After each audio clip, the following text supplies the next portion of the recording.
Every time you have a bad Tuesday and tell yourself you deserve a $100 treat, you are rewarding yourself. You're robbing your future self. We've been programmed to use shopping as emotional first aid, but that temporary pleasure high is stealing $300,000 from your retirement. Today, I'm exposing the neuroscience behind the treat yourself trap and handing you a 72-hour system to rewire your brain for wealth, not waste. I'm Ben, and I spend an unhealthy amount of time studying why intelligent people make catastrophic money decisions. Most financial advice treats you like a spreadsheet-powered robot making purely rational choices, but you're not. You're a biological machine running million-year-old software in a world designed to exploit it. 3 years ago, I earned $70,000 a year, carried the latest iPhone, and ate out whenever the mood struck. On paper, successful. In reality, every month I'd check my balance and wonder why nothing was growing. That's when it hit me. I wasn't building wealth, I was performing wealth. I was renting the feeling of success with my paycheck because my actual life felt stuck. If your bank account feels like a leaky bucket, it's not a math problem. It's a dopamine problem. Let's dissect the "I deserve this" moment. You've had a brutal day. Your boss micromanaged your soul away. Traffic was a parking lot. You just want 5 minutes of feeling good. So you grab that $7 coffee. You click Buy Now on those $150 shoes. Your brain labels this a reward for hard work. But here's the truth. You're using a flamethrower to light a match. It works for a second, then everything's burning. We weaponize shopping to solve emotional problems. But consumption is the worst therapist on earth. It delivers instant satisfaction while the underlying stress festers, now joined by financial anxiety. Pause. Check your last 3 impulse purchases. Are they still bringing you joy, or are they haunting your closet? Be brutally honest. To stop hemorrhaging money, you need to understand the neuroscience. When you acquire something new, your brain floods with dopamine, the same chemical hit your ancestors got finding a berry bush. In a scarcity-driven world, this was survival code. But now, we live in engineered abundance. The entire system is designed to exploit your poverty brain. When you swipe that card, your reward center, the ventral striatum, explodes like fireworks. Meanwhile, the part handling long-term planning, your prefrontal cortex, gets completely drowned out. It's a Ferrari engine bolted to bicycle brakes. The part craving the hit is at full throttle, while the part wanting millionaire status at 50 can't even whisper.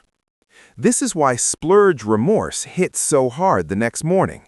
The dopamine clears, your planner brain wakes up and surveys the financial crime scene. The most terrifying part? Hedonic adaptation. You convince yourself that car or designer bag is the final purchase that'll deliver lasting happiness. But neuroscience proves your brain normalizes everything within 90 days. The luxury apartment that made you feel elite when you signed? It's just your apartment now. The car that screamed success? It's just your Tuesday commute. If you don't define enough, you'll spend your life moving goalposts.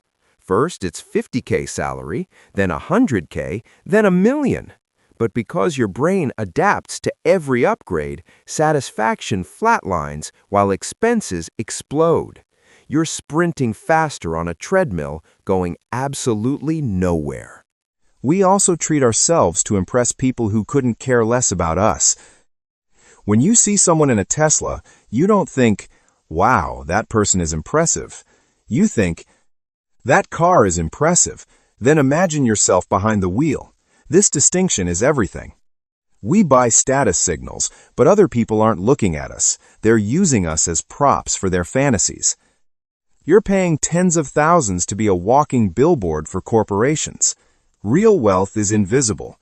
It's the paid-off mortgage. the ability to handle emergencies without checking your balance, the freedom to spend Tuesday at the park with your kids instead of trapped in meetings. Treating yourself to status is just taking a high-interest loan on your ego.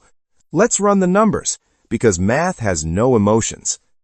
Human brains think linearly. Skip a $5 coffee, save $5. Simple. But money is exponential. Take that same $5 daily and invest it in a broad market index fund at 10% annual returns.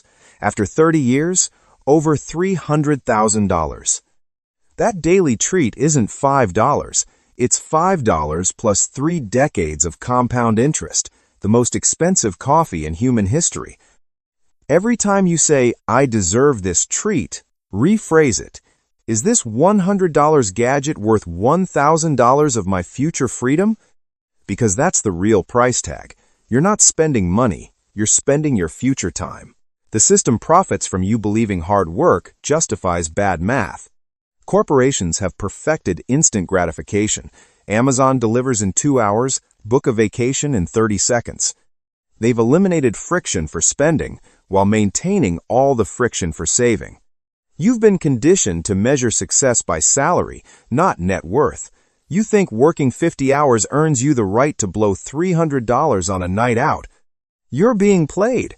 The people profiting most from your financial stress are the ones preaching, "Money doesn't matter." They need you on the hamster wheel. A financially desperate population is infinitely easier to control. Escaping doesn't require a better budget. It requires a new identity. If you see yourself as someone who works hard and deserves nice things, you'll stay broke forever. Your brain will manufacture every excuse to prove that identity correct. Wealthy people don't have superhuman willpower. They have different identities. My friend who owns 3 rental properties once told me, "I'm just not someone who wastes money on pointless stuff." It wasn't a daily battle. It was just who he was. You shift identity through microactions. You become a saver by saving $5. You become an investor by putting $10 in an index fund. Every dollar you protect is a vote for the version of you that values long-term freedom over short-term pleasure. Here's your impulse buy killer system. Step 1. The 7-2-hour rule. See something you want that isn't essential? Wait 72 hours. The dopamine surge usually fades, revealing you never actually wanted it. Step 2. Engineer intentional friction. Delete saved credit cards from browsers. Unsubscribe from marketing emails. Make spending inconvenient. Step 3. Automate your freedom. Set investments to auto-draft on payday. If the money never hits your checking account, you won't feel entitled to spend it. Step 4. The opportunity cost audit. Before buying, multiply the price by 10. That's roughly what the money becomes in 25 years. Are those shoes worth $1,500 to your 60-year-old self? Your future self will either thank you for today's discipline or wonder why you kept following the herd. Real success isn't impressing strangers at traffic lights.